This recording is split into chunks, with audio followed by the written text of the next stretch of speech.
संसार के हर प्राणी के जीवन में एक ऐसा समय जरूर आता है जब उसे लगता है कि चारों तरफ सिर्फ अंधेरा ही अंधेरा है। लाख कोशिशों के बाद भी जब परेशानियां कम होने का नाम नहीं लेती, जब अपने ही लोग मुंह फेर लेते हैं और जब ऐसा महसूस होने लगता है कि अब सब कुछ खत्म हो गया है, तब इंसान के मन में सबसे पहला सवाल यही उठता है कि हे भगवान, मेरे साथ ही ऐसा क्यों? क्या मेरी ही किस्मत में सारे दुख लिखे हैं? मैंने तो किसी का बुरा नहीं किया, फिर मुझे इतनी बड़ी सजा क्यों मिल रही है?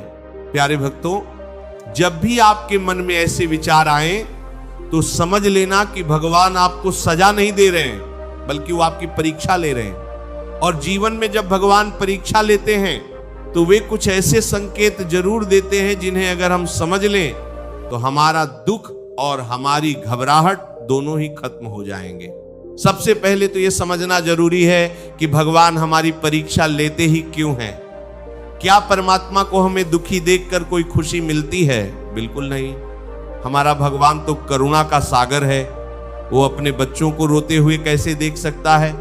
लेकिन जिस तरह एक कुम्हार जब मिट्टी का बर्तन बनाता है तो वह उसे बाहर से जोर जोर से थपथपाता है ताकि बर्तन मजबूत बने।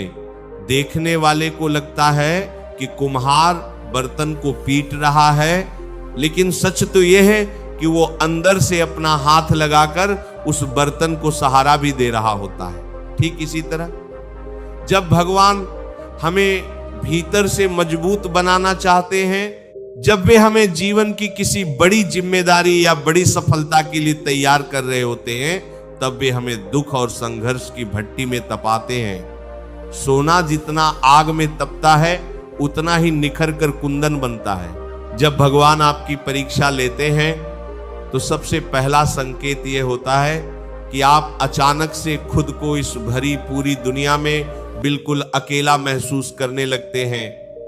जिन रिश्तों पर आपको सबसे ज्यादा भरोसा होता है, जो लोग कल तक आपके साथ खड़े रहने की कस्में खाते थे, वे अचानक आपसे दूर होने लगते हैं।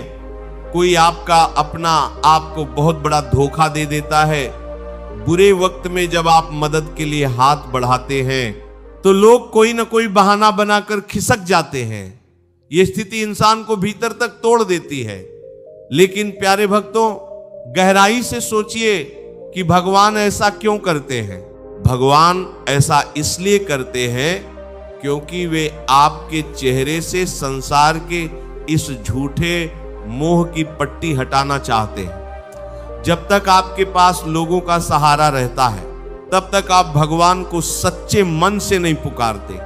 आप इंसानों पर निर्भर रहते हैं। भगवान आपके सारे झूठे सहारे इसलिए छीन लेते हैं ताकि आप यह समझ सकें कि इस दुनिया में कोई किसी का नहीं है। जब सब दरवाजे बंद हो जाते हैं, तब इंसान मजबूर होकर केवल एक ही दरवाजा खटखटाता है, और वह है परमात्मा का दरवाजा।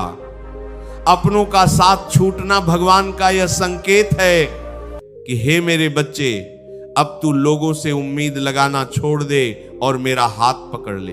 भगवान की परीक्षा का दूसरा बड़ा संकेत यह है कि आपकी कड़ी मेहनत के बावजूद आपको लगातार असफलताएं मिलने लगती हैं। आप पूरी ईमानदारी से अपना काम करते हैं, दिन रात एक कर देते हैं, लेकिन जब परिणाम का समय आता है तो सब कुछ बिगड़ जाता है।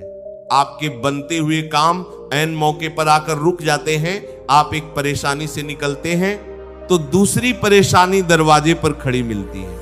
ऐसा लगता है जैसे किस्मत रूठ गई हो। यह समय इंसान के धैर्य की सबसे बड़ी परीक्षा होता है।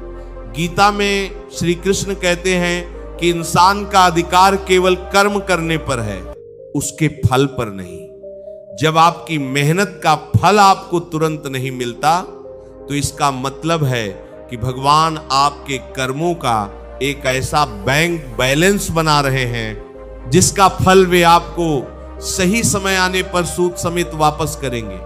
भगवान यह देखना चाहते हैं कि क्या असफलता मिलने पर मेरा यह भक्त मुझे कोसने लगेगा या फिर उसी विश्वास के साथ अपना कर्म करता रहेगा। जो इंसान लगातार हारने के बाद भी भगवान पर से अपना विश्वास नहीं डिगने देता, समझ लीजिए कि वह इस परीक्षा में पास हो गया है और अब उसके जीवन में एक बहुत बड़ा चमत्कार होने वाला है। सत्संग में अक्सर एक बहुत ही हृदय स्पर्शी कथा सुनाई जाती है जो इस बात को बिल्कुल स्पष्ट कर देती है। एक बार एक बहुत ही सच्चा और नेक इंसान था। वह भगवान का बहुत बड़ा भक्त था और हमेशा दूसरों की भलाई करता था, लेकिन उसका जीवन बहुत ही संघर्ष और गरीबी में बीत रहा था। एक बार वह समुद्री जहाज से किसी काम के लिए दूसरे देश जा रहा था। रास्ते में एक भयानक तूफान आया और जहाज डूब गया। उस जहाज में सवार सभी लोग मारे गए, लेकिन वह भक्त एक लकड़ी के तख्ते के सहारे बहते बहते एक सुनसान टापू पर जा पहुंचा। जब उसे होश आया तो उसने देखा कि चारों तरफ सिर्फ समुद्र है और वहां दूर दूर तक कोई इंसान नहीं है। वो बहुत रोया और भगवान से शिकायत करने लगा कि हे प्रभु, मैंने हमेशा तेरी भक्ति की, फिर तूने मुझे इस निर्जन स्थान पर क्यों फेंक दिया। बहरहाल उसने हार नहीं मानी। उसने बड़ी मेहनत करके टापू पर मौजूद लकड़ियों और पत्तों से अपने रहने के लिए एक छोटी सी झोपड़ी बनाई। वह रोज समुद्र के किनारे जाकर बैठता और किसी जहाज के आने का इंतजार करता। कई दिन बीत गए। एक दिन वह भोजन की तलाश में जंगल की तरफ गया हुआ था। जब वो वापस लौटा तो उसने देखा कि आसमान की तरफ बिजली कड़की थी और उसकी उस छोटी सी झोपड़ी में आग लग गई है। उसकी झोपड़ी धू धू कर जल रही थी और उससे बहुत गाढ़ा धुआं उठ रहा था। उसकी महीनों की मेहनत और उसका एकमात्र आसरा पल भर में राख हो गया। यह देखकर वो भक्त टूटकर गिर पड़ा और फूट फूट कर रोने लगा। उसने आसमान की तरफ देखकर क्रोध से कहा, हे भगवान, तू कितना निष्ठुर है। तूने पहले मुझे अपनों से दूर किया, फिर मुझे इस सुनसान जगह पर पटका और अब मेरे पास जो एक टूटी फूटी झोपड़ी थी तूने उसे भी जला दिया। तूने मेरे साथ बहुत अन्याय किया है। रोते रोते वो वहीं रेत पर सो गया। अगली सुबह जब उसकी आंख खुली तो उसे एक बहुत तेज आवाज सुनाई दी। उसने उठकर देखा तो उसकी आंखों पर उसे यकीन नहीं हुआ। समुद्र के किनारे एक बहुत बड़ा जहाज आकर रुका हुआ था और कुछ नाविक उसकी तरफ आ रहे थे। वे लोग उसे बचाने आए थे। उस भक्त ने आश्चर्य से जहाज के कप्तान से पूछा, आपको कैसे पता चला कि मैं इस सुनसान टापू पर फंसा हुआ हूं? कप्तान ने मुस्कुरा कर कहा, कल शाम को हमने इस टापू से बहुत गहरा धुआं उठते हुए देखा था। हम समझ गए कि यह धुआं किसी ने मदद बुलाने के लिए किया है, इसलिए हम अपना रास्ता बदलकर तुम्हें बचाने चले आए। यह सुनते ही वह भक्त वहीं घुटनों के बल बैठ गया और रोते हुए भगवान से क्षमा मांगने लगा। वह सोचने लगा कि जिसे वह अपनी झोपड़ी का जलना और अपना सबसे बड़ा दुख मान रहा था, असल में वही आग भगवान ने उसकी जान बचाने का जरिया बना दी थी। प्यारे भक्तों, हमारी और आपकी स्थिति भी बिल्कुल उस टापू पर फंसे भक्त जैसी ही है। जब हमारे जीवन में दुखों की आग लगती है, जब हमारा कोई बहुत प्यारा रिश्ता टूटता है या जब हमारा व्यापार ठप हो जाता है, तो हम छाती पीट पीट कर भगवान को कोसते हैं। हम ये नहीं देख पाते कि भगवान ने वह आग हमारे जीवन से किसी बहुत बड़े संकट को टालने के लिए या हमें किसी नई दिशा में ले जाने के लिए लगाई है। भगवान की योजनाएं हमारी सोच से बहुत बड़ी और बहुत गहरी होती हैं। जब भगवान आपकी सबसे प्रिय चीज आपसे छीन ले तो यह उनका तीसरा संकेत है। वे यह देखना चाहते हैं कि आपकी आसक्ति, आपका लगाव उस वस्तु या व्यक्ति से ज्यादा है या अपने भगवान से ज्यादा है। जब हम किसी चीज को भगवान से भी ज्यादा अहमियत देने लगते हैं तो भगवान उसे हमसे दूर कर देते हैं, ताकि हमारा घमंड टूटे और हमें यह याद रहे कि इस दुनिया में कुछ भी स्थायी नहीं है। एक और बहुत बड़ा संकेत जो भगवान परीक्षा के दौरान देते हैं वह है झूठे आरोप और अपमान। कई बार जीवन में ऐसा दौर आता है जब आप बिल्कुल सही होते हैं आपका मन साफ होता है, लेकिन फिर भी लोग आप पर उंगलियां उठाते हैं, आपकी नीयत पर शक किया जाता है और समाज में आपको अपमानित होना पड़ता है।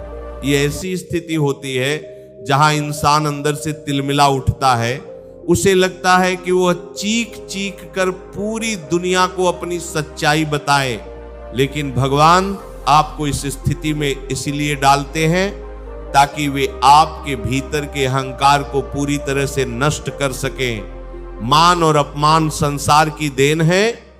जो इंसान अपमान के घूंट को शांति से पी लेता है और खुद को साबित करने की जिद छोड़कर अपना सारा मामला भगवान की अदालत में सौंप देता है, भगवान स्वयं आकर उसकी गवाही देते हैं और उसके सम्मान को पहले से कई गुना ज्यादा बढ़ा देते हैं। भगवान की परीक्षा का सबसे आखिरी और सबसे खूबसूरत संकेत यह है कि जब आपके जीवन में चारों तरफ तूफान मचा हो, जब बाहर सब कुछ बिगड़ रहा हो, लेकिन आपके मन के भीतर एक अजीब सी शांति छा जाए, जब आपको दुखों से डर लगना बंद हो जाए, जब आप रोने और शिकायत करने के बजाय मुस्कुराकर ये कहने लगे कि मेरे ठाकुर की जो मर्जी मैं उसी में खुश हूं, जब आपके अंदर ये भाव आ जाए कि जो हुआ अच्छा हुआ, जो हो रहा है अच्छा हो रहा है और जो होगा वह भी बहुत अच्छा ही होगा, तो समझ लेना प्यारे भक्तों